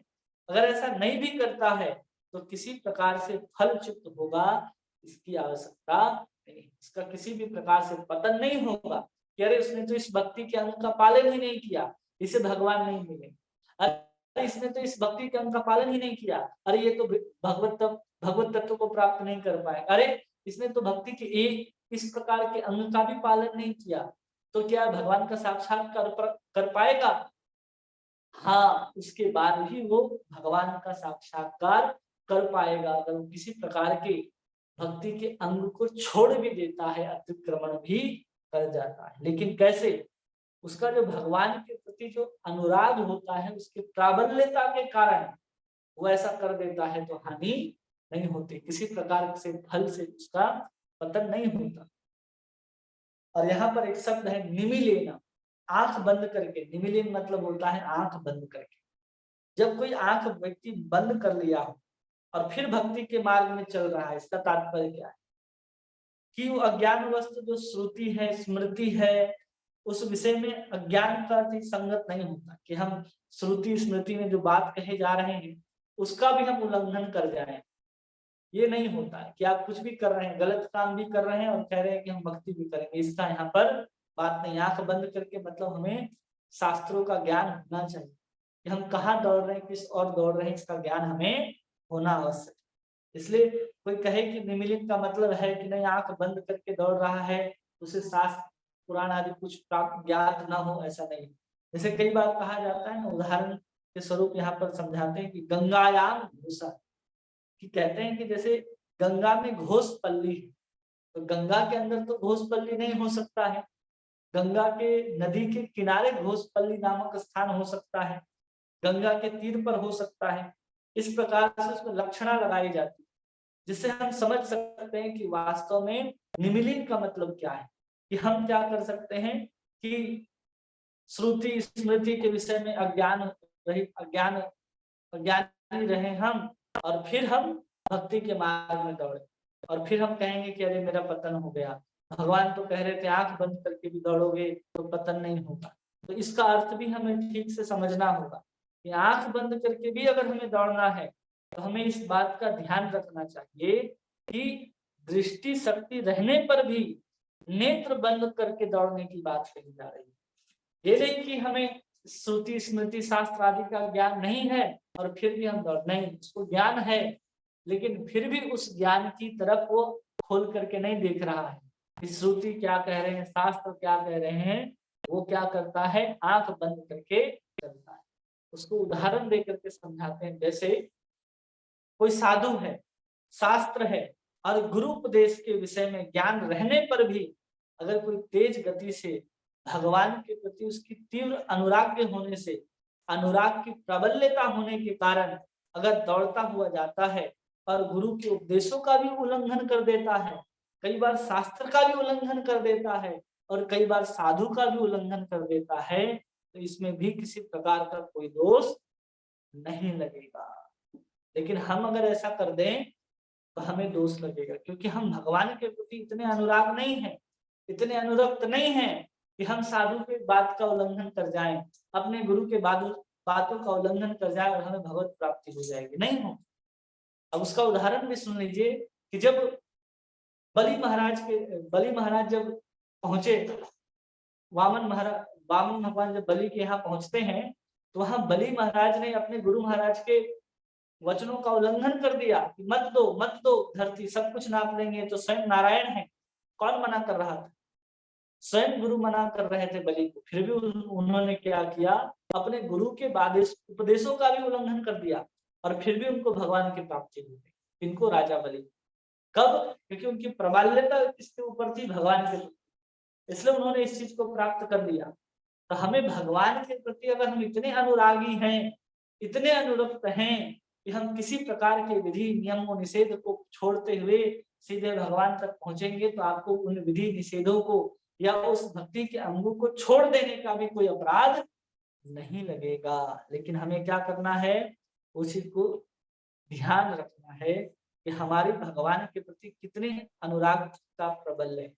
अगर है तब हम जाकर के साधारण विधि का उल्लंघन कर सकते हैं। ये सब साधारण विधि है कि आपको साधु की संगति करनी है या साधु की सेवा करनी है, गुरु के उपदेशों का पालन करना है। अगर आपके अंदर प्रबलता है तो, नहीं है तो आपके लिए परम आवश्यक है। अगर आप इसका उल्लंघन कर जाएंगे तो आप कहीं ना कहीं पतित हो जाएंगे। आपने गुरु के आदेशों की अवज्ञा कर दी, ये अपराध हो जाए। क्योंकि हम तीसरा नाम अपराध पढ़ते हैं ना कि गुरु के आदेशों की अवज्ञा करना, ये तीसरा नाम अपराध है। लेकिन यहाँ कहा जा रहा है कि गुरु के उपदेश के विषय में ज्ञान रहने पर भी अगर वो तीव्र गति से दौड़ता है कि गुरु ने हमें ये उपदेश दिया है, लेकिन उसके बाद भी हम भगवान के प्राबल्य हैं, किसके कारण? प्रेम के प्राबल्यता हमारे अंदर है, अनुराग की प्राबल्यता हमारे अंदर है, तो हम गुरु उपदेशों की अगर उल्लंघन भी कर देते हैं जानबूझ करके भी, तो किसी प्रकार का कोई अपराध, नाम अपराध नहीं लगेगा। लेकिन हमें इस बात का ध्यान रखना चाहिए कि वहां पर क्या होना चाहिए। आवाज आ रहा है? क्या होना चाहिए कि भगवत प्रेम की प्राबल्यता होनी चाहिए, तभी हम ऐसा कर सकते। अतएव स्वेच्छाचार वस्तः किसी विहित भक्ति अंग के अनुष्ठान में शिथिलता नहीं समझनी चाहिए। जानबूझ करके कोई ऐसा करे कि देखो ऐसा तो लिखा है शास्त्र में, तो हम तो गुरु के उपदेशों को नहीं भी पालन करेंगे तो भी हमारा पतन नहीं होगा, भगवान को प्राप्त कर लेंगे। नहीं, ये भजन में आपकी शिथिलता को ले आएगा, भजन में वो बाधक बन जाएगा। जो हम अपराध को कर रहे हैं वो अपराध बन जाएगा अगर हम जानबूझ करके ऐसा करते हैं। अगर आपके जीवन में भगवान के प्रति प्रेम की उसकी प्राबल्यता नहीं है तो आप कहीं ना कहीं इस चीज को छोड़ करके अपने जीवन में अपराध कर देंगे। इसलिए उस अपराध से बचना है आप। इसलिए हमें अपने जीवन में उस प्रबलता को देखिए, क्या हम भगवान को इतनी तीव्रता से पाने के इच्छुक हैं? आप रात में अगर आराम से तकिया लगा करके एसी ऑन करके पंखा चला करके रजाई ओढ़ करके सोते हैं तो समझ जाइए आप इन नियमों का उल्लंघन नहीं कर सकते। क्योंकि अगर आपके अंदर भगवान की पाने की प्रबलता होती तो आप रात भर बैठ करके कृष्ण कृष्ण कर रहे होते, राम राम कर रहे होते, तब जाकर के आप इन विधि निषेधों को छोड़ सकते थे। इन भक्ति के अंगों को पालन किए बिना भी आपको भगवान मिल सकते थे, लेकिन वो आपकी अवस्था नहीं। आप आराम से रजाई ओढ़ करके एसी ऑन करके सोते हैं और फिर हम कहें कि हम इन विधि निषेधों को छोड़ देंगे और भगवान को प्राप्त कर लेंगे, क्योंकि शास्त्र तो ऐसा कह रहा है। भगवान तो स्वयं कह रहे हैं कि निमिलेन न स्खलित पतित देह, कि अगर हम पतित भी नहीं होंगे, स्खलित भी नहीं होंगे, अगर हम आंख बंद करके भी भक्ति के मार्ग में चलते हैं तो भी। इसका तात्पर्य ठीक से समझना आवश्यक है, कब ऐसा कहा जा रहा है। लेकिन अगर हम यहाँ पर धावन और निमिलने की बात करते हैं, जिसमें कहा जाता है कि व्यक्ति क्या कर रहा है, बहुत तेज गति से दौड़ रहा है, और उसमें कहे कि हम सेवा अपराध जो है उससे भी हम मुक्त हो जाएंगे, कि हम भगवान के जो 32 प्रकार के सेवा अपराध हैं उन सेवा अपराधों को हम पालन नहीं करेंगे, और भगवान से इतना प्रेम है कि हम इन 32 जो सेवा अपराध बताए गए हैं उससे भी ऊपर चले जाएंगे, तो उसको अपराध लगेगा, वो वहां नहीं बच सकता, वो सेवा अपराध उसको झेलना पड़ेगा। क्यों? क्योंकि स्वयं भगवान के द्वारा कथित उपायों का आश्रय कर भगवान कभी भी स्वयं सेवा अपराध प्राश्रय नहीं ले सकते, क्योंकि जो सेवा अपराध जो शास्त्र में कहे गए हैं स्वयं भगवान की वाणी है, और स्वयं भगवान की वाणी होने के कारण ही कह रहे हैं कि यने वार्या पादुके गमनम भगवत गृहे, कि कोई पादुका पहन करके वाहन के द्वारा भगवान के मंदिर में प्रवेश नहीं कर सकता, ये अपराध है। जो शास्त्र में निषिद्ध है उसको भगवान किसी प्रकार से प्रधान रूप से आश्रय नहीं देंगे कि तुम्हारा चलो ऐसा भी कर लो, क्योंकि तुम्हारा भगवान मेरे प्रति बहुत प्रेम है तो तुम सब नियमों को छोड़ सकते हो। ऐसा नहीं है, जो अपराध लगना है उसकी बात होगी। आप भक्ति के अंगों को छोड़ सकते हैं, लेकिन सेवा अपराध जो है उस प्राबल्यता के बाद भी अगर आप भगवान की सेवा करना चाहते हैं, या भगवान की सेवा करने के लिए अगर जा रहे हैं और भगवान के ऊपर ही चढ़ गए, तो ऐसा है तो अपराध लगेगा आपको। जैसे कि अगर आपको किसी की सेवा करनी है तो उसकी मर्यादा का पालन करना पड़ेगा। आपको पादुका पहन करके मंदिर के अंदर प्रवेश नहीं करना है, अशुद्ध अवस्था में मंदिर के अंदर प्रवेश नहीं करना है। ऐसे 32 प्रकार के जो नियम बताए गए हैं, अगर उसको ऐसा व्यक्ति छोड़ता है तो उसको अपराध लगेगा। उसी को कह रहे हैं यहाँ पर कि जो द्विपद पशु श्री हरि के निकट अपराध करते हैं, इस पुराण वचन के द्वारा सेवा अपराधी की निंदा और सुनी जाती है। सेवा अपराध का विधान जो शास्त्र में निषिद्ध है उसको कभी भी भगवान अपना नहीं सकते, उसका विधान नहीं दे सकते, विधान नहीं बना सकते कि तुम भगवान से बहुत प्रेम करते हो तो तुम चप्पल पहन करके भी मंदिर के अंदर जा सकते। ऐसा नहीं है, वो कभी भी नहीं होगा। जो नियम है सेवा अपराध के, उन सेवा अपराध के नियमों को आपको पालन करना पड़ेगा। लेकिन अधिक परंतु क्या होता है हमारे जीवन में, बहुत समय तक हम नहीं जानते हैं कि सेवा अपराध क्या होते हैं, नाम अपराध क्या होते हैं, और हम अनजाने में बहुत सारे अपराध को कर देते हैं, चाहे हमने पहले किए हों या अभी हमारे जीवन में बन रहे हों।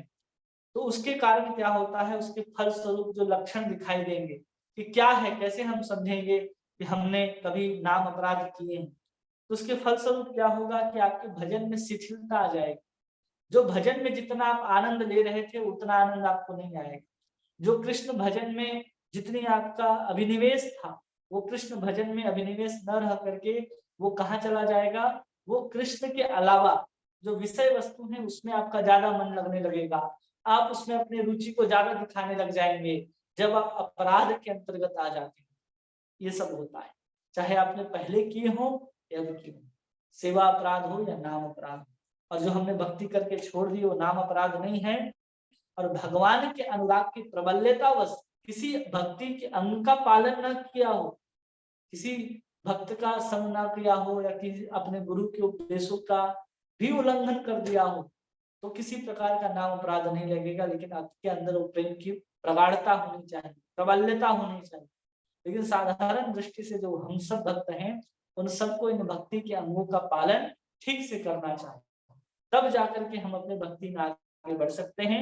अगर हम ऐसा नहीं करते हैं, जानबूझ करके ऐसा करते हैं, भक्ति हमारी प्रेम नहीं है भगवान के प्रति, उतनी प्रबलता नहीं है, और हम जानबूझ करके इन भक्ति के अंगों को छोड़ देते हैं, तो हमें अपराध लगेगा, जिससे हम कृष्ण के अलावा और भी किसी वस्तु में अपने मन को लगाने लग जाएंगे, उन गतिविधियों में प्रवेश कर जाएंगे। इन चिन्हों के द्वारा हम देख सकते हैं कि अब हमारे जीवन में अपराध जो है वो आ चुके हैं। चाहे कभी भी अपराध किया गया हो, वो हमारे जीवन में इस दो रूप में आते हैं। कृष्ण भजन में शिथिलता हो जाएगी, और कृष्ण के अलावा जो भी भौतिक विषय वस्तु है उसमें आपका मन जाने लग जाएगा। अगर इसको हमें समाप्त करना है तो कैसे समाप्त कर सकते हैं इन अपराधों को? अगर कोई नाम संकीर्तन करते करते निष्ठा के स्तर पर आ जाता है, तो जितने प्रकार के अपराध हुए हों वो सब अपराधों से मुक्त हो सकता है। सब अपराध, अगर नाम अपराध भी हुआ हो तो भी वो इन सब से मुक्त हो सकता है। अगर नाम के प्रति निष्ठा रखता हो तो इन सब अपराधों का उपशमन कर सकता है। उसको हरि भक्ति विलास में सनातन गोस्वामी कहते हैं कि जाते नाम अपराधे प्रमोदेन कथंचन सदा संकीर्तया नाम तद के शरणो भवे। नाम अपराध युक्ता नामन्नेव हरिंचघम अविश्रांत प्रयुक्तानि तान्यवार्थ कराणि च। ये कहते हैं कि अगर प्रमादवश या भ्रमवश नाम अपराध हुआ है तो साधक को एकमात्र नाम का ही आश्रय ग्रहण करना चाहिए। नाम अपराध से मुक्त हो सकते हैं केवल हम नाम का ही आश्रय ग्रहण करके, हम इन सब से मुक्त हो सकते हैं। और वो भी नाम अपराधियों को उस प्रकार नाम अपराध के नाम से दूर किया करते हैं जब हम निरंतर भगवान हरि का नाम कीर्तन करेंगे, तब जाकर के हमारा जो प्रयोजन है उसको सिद्ध होता है। और अज्ञानता पूर्वक अगर कोई नाम अपराध कर देता है तो उसका उतना भयानक परिणाम नहीं होता जो जानबूझ करके नाम अपराध करने के कारण होता है। अगर अनजाने में नाम अपराध हुआ तो उसका कोई भयानक स्वरूप आपको देखने के लिए नहीं मिलेगा। आप निरंतर नाम संकीर्तन करते चले जाएंगे, नाम जप करते चले जाएंगे और उसके माध्यम से आपके जो नाम अपराध है वो धीरे धीरे समित होते चले जाएंगे और अपराध को दूर करके वही नाम प्रभु आपको क्या करेंगे, सुंदर प्रेम धन को प्रदान कर देंगे, प्रेम दान करके आपको धन्य कर देंगे। लेकिन अगर कोई व्यक्ति जानबूझ करके बुद्धिपूर्वक अगर अपराध करने में अपने मन को लगाता है तो उसका बहुत भयंकर परिणाम होता है। यहाँ तक कि नाम अपराध के अनुरूप उसके क्षय होने की भी विशेष विधान देखा जाता है, तो उसके बाद भी उसका विधान, उसका जो क्षय है, उसका जो पतन है वो संभव है, ऐसा देखने के लिए मिलता है। इसलिए अपने आप को जानबूझ करके नाम अपराधी नहीं बनाना चाहिए। तो हम लोगों ने नाम अपराध के अंदर सबसे पहले एक समझा कि अगर कोई भक्ति को अपनाता है और कहीं भी छोड़ देता है तो किसी प्रकार का अपराध नहीं है, किसी प्रकार का दोष नहीं है। अगर किसी भक्ति के एक अंग को पूर्ण रूप से संपादित नहीं भी कर पाता, पूर्ण की अवस्था तक नहीं भी ले जाता किसी एक भक्ति के अंग को, तो भी अपराध नहीं कहा जाता। और भगवान के प्रति प्रेम की प्रबलता होने पर उस भक्ति के एक अंग का वो अतिक्रमण भी कर जाता है कि चलो हम आज गुरु की अवज्ञा कर देते हैं, तो किसी प्रकार का कोई दोष या नाम अपराध नहीं लगेगा। लेकिन अपनी अवस्था को देखते हुए, ये नहीं कि हम गुरु की अवज्ञा करते जा रहे हैं और हम कह रहे हैं हम तो श्रेष्ठ भक्त हैं। वो जानबूझ करके जब अपराध करेंगे तो उसका भयानक परिणाम देखने के लिए मिलेगा। लेकिन प्रमाद और भ्रमवश कभी कभी हम नाम अपराध करते हैं तो नाम संकीर्तन करने से वो अपराध से हम मुक्त हो जाएंगे। लेकिन कभी कभी अज्ञानता पूर्वक हम नाम अपराध कर देते हैं, बहुत बड़े परिणाम हमको देखने के लिए नहीं मिलेंगे और हम नाम संकीर्तन से उसको दूर कर सकते हैं। तो इस प्रकार से हमने नाम अपराध को समझा कि नाम अपराध होता क्या है, और फिर हम लोग समझेंगे कि 10 प्रकार के नाम अपराध होते हैं। वो 10 प्रकार के नाम अपराध क्या क्या होते हैं और उनसे कैसे बचा जाए। अभी हम लोगों ने केवल समझा कि नाम अपराध क्या होता है। किसी भी भक्त का कोई प्रश्न है जो आपको समझ में ना आया हो तो आप पूछ सकते हैं, हम बताने का प्रयास करेंगे, क्योंकि बहुत सारे जो बात है वो कट कट के आने के कारण आपको नहीं स्पष्ट रूप से अनुभव हो रही थी, सुनाई नहीं दे रही थी, तो आप दोबारा से पूछ सकते हैं, दोबारा से बताने के लिए तैयार है। हरे कृष्ण प्रभु जी। हरे कृष्णा। ये दशाक्षर मंत्र जो है कट गया तो उसमें आवाज, इसका हम जानना चाहते थे ये दशाक्षर मंत्र क्या है। हाँ, 10 अक्षर मंत्र है गोपी जन वल्लभाय स्वाहा, जो काम गायत्री के नाम से जानते हैं, जिसके पहले क्लीम नाम का एक बीज मंत्र लगा होता है और आखिरी में स्वाहा लगा होता है, जिसको 10 अक्षर मंत्र है। ये भी एक मंत्र है जिसके द्वारा आप भगवान के प्रेम को प्राप्त करते हैं। जब हम गुरु से दीक्षा ग्रहण करते हैं तो दीक्षा के बाद हमें ये मंत्र दिया जाता है, जिसको व्यक्ति जप करता है उससे हम भगवान के प्रेम तत्व को प्राप्त करते हैं, और जिसमें नाम के प्रति सब प्रभाव जो है बढ़ता चला जाता है। दीक्षा मंत्र और नाम एक ही होते हैं, इसलिए गोपी जन वल्लभाय में भी भगवान गोपी जन वल्लभ जो है हमारे भगवान कृष्णचंद्र, उनका ही नाम इसके अंतर्गत है। इसलिए नाम जो है वो हर जगह है, हर मंत्र में किसी न किसी रूप में नाम होता है, तब जाकर के वो अपनी सिद्धि को, अपने पूर्णता को प्राप्त कर पाता है। ये गोपी जन वल्लभाय आगे कट गया, फिर जो है गोपी जन वल्लभाय स्वाहा। हाँ ठीक है प्रभु जी। ठीक है। हरे कृष्ण प्रभु जी। हरे कृष्णा। हरे कृष्ण प्रभु जी, दंडवत प्रणाम। हरे कृष्णा, दंडवत प्रणाम। हमारा क्वेश्चन ये था कि अगर कोई नाम अपराध करता है, मतलब दोनों केस में, अगर वो जानबूझ के भी करता है या फिर गलती से भी होता है उससे, तो क्या मतलब उसके जो उससे जो भजन की उसमें शिथिलता आती है उसको दूर करने के लिए क्या वो मतलब प्रायश्चित करके किसी टाइप का उससे मतलब जल्दी ऊपर आ सकता है क्या, या फिर उसको दूर कर सकता है क्या? भक्ति के मार्ग में एक रहस्य है कि भक्ति के मार्ग में चलने वाले को किसी प्रकार की प्रायश्चित करने की आवश्यकता नहीं पड़ती। अगर वो नाम अपराध करता है तो केवल निरंतर वो भक्ति के क्रियाओं का, भक्ति के अंगों का पालन करता जाए और नाम जपता जाए, तो उसको किसी प्रकार की प्रायश्चित की आवश्यकता नहीं है। उसी क्रिया के द्वारा उसको समन किया जा सकता है, उसको अलग से कोई और क्रिया करने की आवश्यकता नहीं है। वो उसी कार्य को करता रहे, निरंतर करता रहे और बचने का प्रयास करे कि हम दोबारा नहीं करेंगे, तो उस अपराध से उसको क्षमा मिलती है और मुक्त हो जाता है। ये रहस्य कि भक्ति मार्ग में चलने वालों के लिए कोई प्रायश्चित है ही नहीं और और प्रायश्चित प्रभु करने की जी, आवश्यकता नहीं है।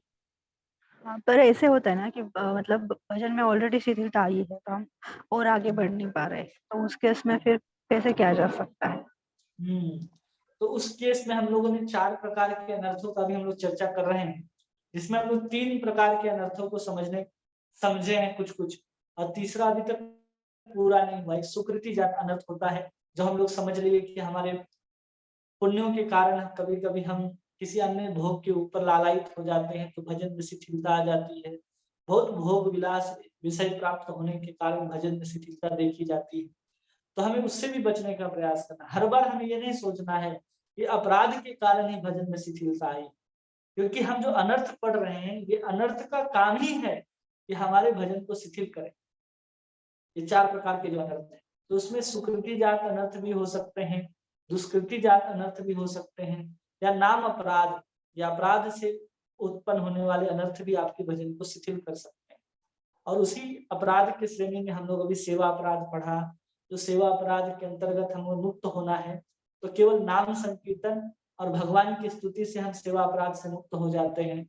और फिर नाम अपराध है, तो किसको नाम अपराध की श्रेणी में डाला जाता है और किसको नहीं डाला जाता, उसको हम लोगों ने अध्ययन किया। जिसमें जानबूझ करके कोई अगर ऐसा अपराध करता है, तो जाकर के वहां पर उसका जो भजन है वो शिथिल हो जाता है। और अगर उसी शिथिल अवस्था में वो भजन करने का फिर से तीव्र प्रयास करे, तो उन अपराधों से मुक्त हो जाता है। अब इन नाम अपराध को 10 श्रेणियों में डाला जाता है। साधुओं की निंदा करना है, शिव ब्रह्मादि देवी देवताओं को भगवान के समान अथवा उनके स्वतंत्र समझना है, गुरु के आदेशों की अवज्ञा करना है, वैदिक शास्त्रों तथा प्रमाणों का खंडन करना है। ऐसे 10 नाम अपराध हैं। अब उन अपराधों के अंतर्गत अगर हम किसी अपराध को करते हैं, तो वहां पर आपको क्षमा का विधान है कि आपने अगर साधु के प्रति अपराध किया है, तो आपको साधु से क्षमा मांगनी पड़ेगी, तब जाकर के आप उससे मुक्त हो सकते। ऐसा वहां पर विधान आएगा। लेकिन जहां तक नाम अपराध की बात है, तो आपको अलग से उसमें प्रायश्चित की आवश्यकता नहीं देखनी पड़ती है, और अपने भजन की जो शिथिलता है, आप उसको पुनः अपने उत्साहमयी अवस्था में ला सकते, निष्ठिता भजन की अवस्था में पहुंचा सकते हैं। जी प्रभु जी, और एक क्वेश्चन था कि मतलब हमारे संप्रदाय में तो हम मतलब गुरु का महात्म्य बहुत ज्यादा है, जैसे कि इवन चैतन्य महाप्रभु जी ने भी मतलब गुरु स्वीकार किए थे, और हमें बताया जाता है कि गुरु का मतलब स्वीकार करना और उनका आज्ञा का पालन करना बहुत जरूरी है भजन में आगे बढ़ने के लिए। तो फिर आप बोल रहे थे कि मतलब ऐसी एक स्थिति आने के बाद मतलब जब उस स्थिति में हम पहुंचेंगे तो गुरु की अवज्ञा करना भी ठीक होगा, पर उस स्थिति तक पहुंचने के लिए तो हम गुरु की आज्ञा का पालन करेंगे ही करेंगे, और ऊपर से अगर उस स्थिति में भी पहुंचने के बाद अगर हम ऐसा करते हैं, तो भी ऐसा हो सकता है ना कि हमारा पतन हो जाए। गुरु के आदेश का जब आप पालन करेंगे उसके बाद पतन हो जाए, ऐसा नहीं, क्योंकि हमने भगवान स्वयं कह रहे हैं कि कोई भक्ति मार्ग में चलता है तो उसका पतन नहीं होता, कभी भी वो फिसल करके नहीं गिरता। अगर हम गुरु के आदेशों की आज्ञा का पालन कर रहे हैं तो भी हम नहीं गिरेंगे, अगर हम भक्ति को अपनाते हैं। क्योंकि जब हम भक्ति कर रहे हैं तो उसका एकमात्र लक्ष्य है कि हम भगवान के प्रेम को प्राप्त करना चाहिए। हम उस लक्ष्य से अगर भक्ति के मार्ग में दौड़ रहे हैं तो कभी हमारा पतन नहीं होगा, क्योंकि हमारी दृष्टि में भगवान के अतिरिक्त और कुछ भी नहीं है। और जहां तक हम बोल रहे हैं, हम नहीं बोल रहे हैं, शास्त्र कह रहा है कि अगर कोई साधु का, शास्त्र का और गुरु उपदेश के विषय में ज्ञान रहने पर भी वो तीव्र गति से अगर भगवान की ओर अनुराग के प्रबलित वश बढ़ रहा है, तो उल्लंघन कर जाता है, तो उसे किसी प्रकार का कोई दोष नहीं लगेगा, ऐसा यहाँ पर शास्त्र कह रहे हैं। क्योंकि अगर आप ऐसा कर जाते हैं, कई बार हम लोग ऐसा देखते हैं ना कि उसके अंदर भगवान का प्रेम इतना है कि जैसे कई बार हम लोग उदाहरण देते हैं कि गजेंद्र का, वो गजेंद्र कहाँ गया था गुरु से दीक्षा लेने के लिए? वो तो एक हाथी की योनि में था, फिर भी भगवान उसको प्राप्त हो गए। वो वृत्रासुर कहाँ दीक्षा लेने के लिए गया था, लेकिन फिर भी वो भगवान को मरते समय याद करता है और वैकुंठ को प्राप्त कर रहा है। ऐसे शास्त्र में बहुत प्रमाण देखने को मिलते हैं। जैसे हमने राजा बलि का उदाहरण दिया कि उसने द्रोणाचार्य के आदेश का उल्लंघन कर दिया, तो फिर भी उसे भगवान मिल गए, उस राजा बलि को वामन के रूप में। तो ऐसे उदाहरण भी हैं कि अगर ऐसा पार कर भी जाता है तो लोगों ने भगवान को प्राप्त किए हैं, लेकिन क्या है, वो भगवान के अनुराग के इतने प्राबल्यता उनके अंदर देखी जाती है कि दोष नहीं लगता उनके अंदर, क्योंकि भगवान की जो भक्ति है ना, वो इन सब दोषों से मुक्त है। इन बंधन में नहीं है कि अरे गुरु के आदेशों का हम पालन नहीं करेंगे तो भक्ति नहीं मिलेगा। हम गुरु के आदेशों का पालन तब करते हैं जब हमें वैदिक भक्ति के अंतर्गत व्यक्ति चल रहा है, तो हमें गुरु के आदेशों का पालन करना परम आवश्यक है। अगर हम वहां थोड़ी सी भी भूल करेंगे तो हम स्वेच्छाचारवश भजन में शिथिलता देखेंगे, वो अनर्थ को उत्पन्न कर देगा हमारे जीवन में। जब हम गुरु के आदेशों का इस अवस्था में अनुपालन नहीं करते हैं तब। ठीक है प्रभु जी, धन्यवाद। हरे कृष्णा। हरे कृष्ण। हरे कृष्ण प्रभु जी, धन्यवाद। हरे कृष्णा, दंडवत प्रणाम। प्रभु जी, जैसे कि अभी हम 16 माला जैसे करते हैं, हाँ ठीक है प्रभु जी, हाँ। तो जैसे कि एक सेवा में लगे हुए हैं हम, और किसी कारण मतलब सेवा के कारण हम 16 माला जप नहीं करते, ठीक है, जैसे कि छूट जाता है 3-4 माला, हाँ। तो हम दूसरे दिन वही माला मतलब 16 का 32 माला करते, तो भी हाँ। अपराध लगेगा प्रभु जी? नहीं, अपराध नहीं लगेगा, लेकिन आप गुरु के सामने जब वचन लिए हैं कि हम प्रत्येक दिन 16 माला का जप करेंगे, तो इसलिए गुरु के सामने वचन आपने लिया है, इसलिए आपको 16 माला करने का प्रयास करना चाहिए। अगर आप ऐसा नहीं करते तो गुरु के सामने जो आपने वचन लिया है ना, उसके प्रति आप अवज्ञा करते तो अपराध लग जाए। या आपने गुरु के सामने कह दिया कि हम प्रत्येक दिन 16 माला करेंगे और फिर आप किसी भी कारणवश नहीं करते हैं, तो वहां अपराध लग जाए। लेकिन इतनी प्रबलता है आपको सेवा में, जैसे जन्माष्टमी आता है, राधाष्टमी आता है, तो उस समय लोग इतना सेवा में व्यस्त हो जाते हैं कि वो समय नहीं निकाल पाते। उस अवस्था में अगर आप 16 माला नहीं कर पाते हैं और दूसरे दिन पूरा करते हैं, तो किसी प्रकार का दोष नहीं लगेगा। प्रभु जी, जैसे कि अभी ठीक है, मतलब सेवा में नहीं है, किसी कारण किसी काम में अटके, तो हाँ अभी तो महाराज जी से हमने दीक्षा ली है, पर हाँ। किसी कारण नहीं होता है, तो अगले दिन जैसे कि फिर होता है तो कर सकते हैं, फिर भी अपराध लगेगा प्रभु जी? कर सकते हैं, इसके लिए आपको गुरु को बताना होगा कि प्रभु गुरु महाराज को कि कभी-कभी मेरे साथ ऐसा होता है कि हम उसी दिन नहीं कर पाते, तो हम अगले दिन नाम जप को पूरा करते हैं। तो आप उस अपराध से बच जाएँगे, क्योंकि अपराध नहीं लगेगा, क्योंकि आपने जो गुरु को कहा था कि हम 16 माला करेंगे, तो उसी के बदले आपने 16 माला एक दिन आगे कर दिया, तो उसका किसी प्रकार से दोष नहीं लगेगा, अपराध नहीं लगेगा। लेकिन धन्यवाद। जानबूझ करके ऐसा करना ठीक नहीं है कि हम बहुत व्यस्त हैं तो आज नाम जप नहीं करेंगे, कल कर लेते हैं। तो ये क्या है, भजन में शिथिलता ही है, जो एक रूप से अनर्थ के रूप में आपके सामने उत्पन्न हो रहा है कि आप जिस दिन 16 माला करना है उस दिन नहीं कर पा रहे हैं, तो क्या है, भजन में शिथिलता है। कहीं न कहीं आप अपराध कर रहे हैं किसी न किसी चीज़ के प्रति, इसलिए उस दिन आपकी 16 माला नहीं हो पा रही। वो भजन में शिथिलता है। आप उसको ऐसे ही आश्रय देते चले जाएँगे कि हम कल करेंगे, तो जिसके कारण आपकी उस 16 माला उसी दिन करने में जो शिथिलता आ रही है, वो बढ़ते चली जाएगी। इसलिए आप अपने जीवन में ये प्रयास कीजिए कि हम उसी दिन 16 माला को पूरा करें। ठीक है? दोष नहीं है इसमें, लेकिन प्रयास ये होना चाहिए, क्योंकि ठीक है अनर्थ प्रभु। को बढ़ाएगा वो। हाँ प्रभु जी, धन्यवाद प्रभु जी, धन्यवाद। हरे हरे कृष्ण प्रभु जी। हरे कृष्णा। हाँ प्रभु जी, एक्चुअली मेरी मतलब अभी मतलब मंत्र दीक्षा नहीं हुई है हरे कृष्ण मतलब इस्कॉन में। हाँ तो प्रभु। मतलब जैसे अगर मैं माला अगर जप करता हूँ तो वो मतलब फलता होगा क्या, मतलब फलीभूत होगा क्या? हाँ, एकदम होगा, क्योंकि हरे कृष्ण महामंत्र का जप में किसी प्रकार के दीक्षा विधि और पुरस्चरण का कोई उपेक्षा नहीं रखता है। अगर दीक्षा नहीं भी हुआ है तो भी आप महामंत्र महामंत्र याद तक कि कोई भी भगवान का नाम जपेंगे, वो फलीभूत होगा। इसमें सोचने की आवश्यकता नहीं। थैंक यू प्रभु जी। और किन्हीं का कोई प्रश्न है? पद्मा माता जी, मीनू माता जी, ओजस्वी माता जी।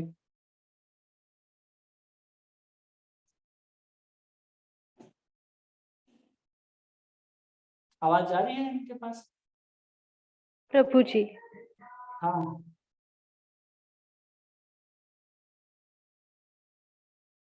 पद्मा माता जी।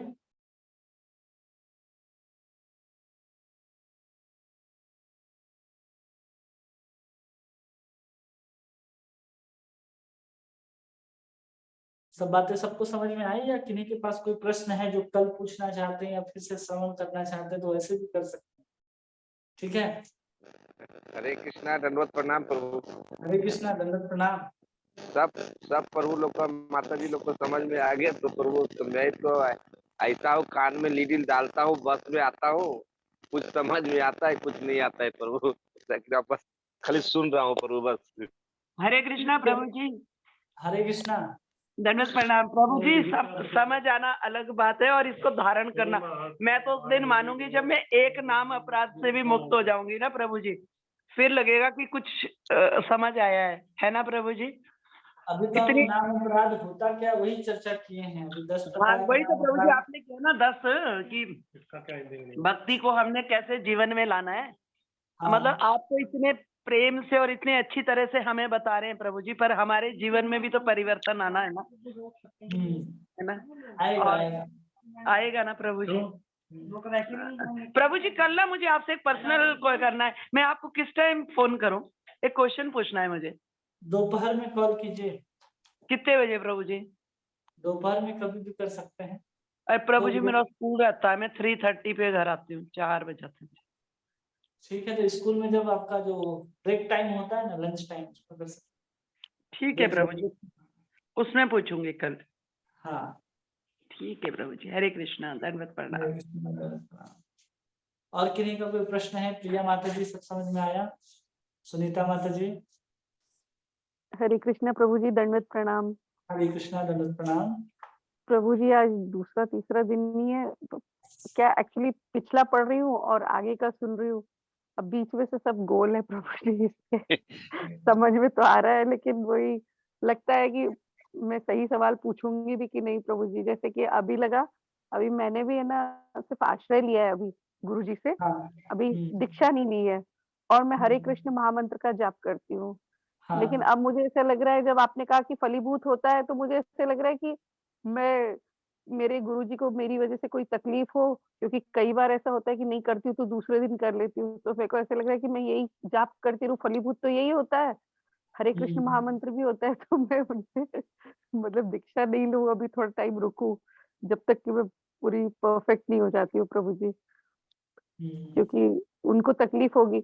और ये मंत्र भी वैसे ही काम करता है और वो जो गुरुजी जो मंत्र दीक्षा देते हैं वो मंत्र अलग होता है इससे, जैसे आपने जो ये बताया जो ओम क्लीम गोपीजन वल्लभाय स्वाहा, अगर वो मंत्र तो क्या उसमें अलग किसी चीज की प्राप्ति होती है और इस मंत्र से अलग चीज की प्राप्ति होती है? हम तो भगवान के प्रेम के लिए ही कर रहे हैं सब कुछ प्रभु जी। जो नाम होता है वो आपको कृष्ण प्रेम देता है, जो कृष्ण मंत्र होता है वो संसार से आपका निस्तार करता है, संसार के बंधन को छुड़ाता है और आपको वहां तक पहुंचाता है। और जब आप प्रेम के माध्यम से भगवान तक पहुंच जाते हैं तो भगवान तक पहुंचने के बाद जो धाम में आपका जो प्रवेश है किसी लीला में, किसी एक के रूप में, वो गुरु के प्रदान मंत्र से ही आप संभव होता है। लेकिन नाम जो है आपको प्रेम के दरवाजे तक ले जाकर के खड़ा कर सकता है, गोलोक के दरवाजे तक ले जाकर के खड़ा कर सकता है। उसके अंदर जाने के लिए फिर आपको गुरु की आवश्यकता पड़ेगी।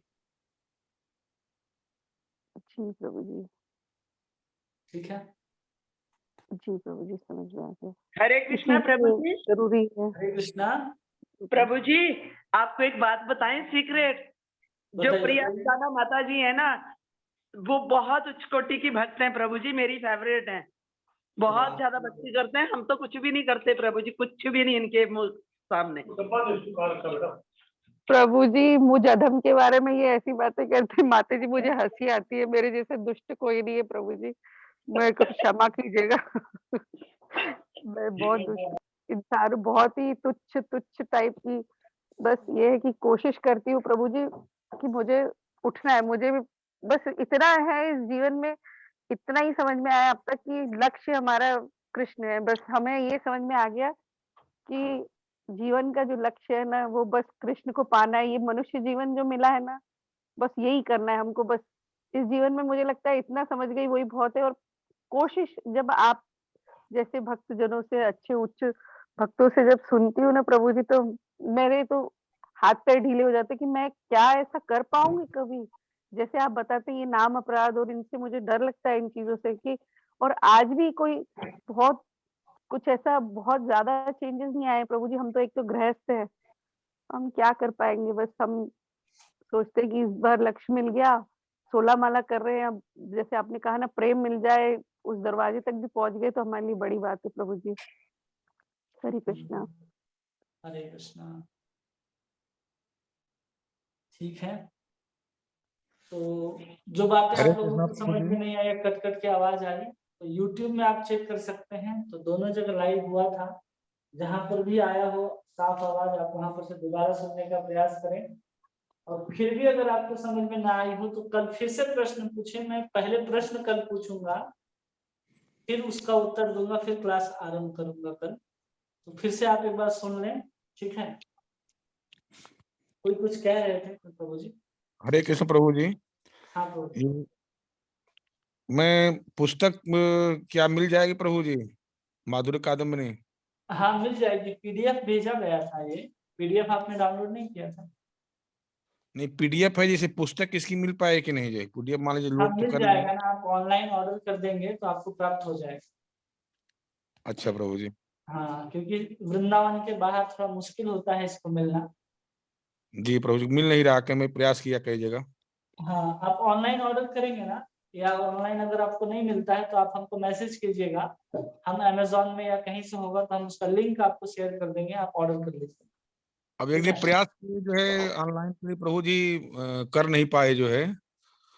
तो अगर या तो लिंक अमेज़न वगैरह का प्रभु जी हो जाए तो मैं उसको मंगा लेता।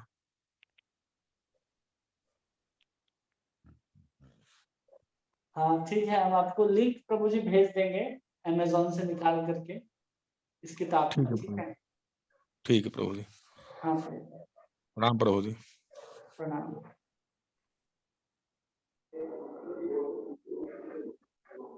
और किसी का कोई प्रश्न? हरे कृष्ण प्रभु जी, दंडवत प्रणाम। दंडवत प्रणाम।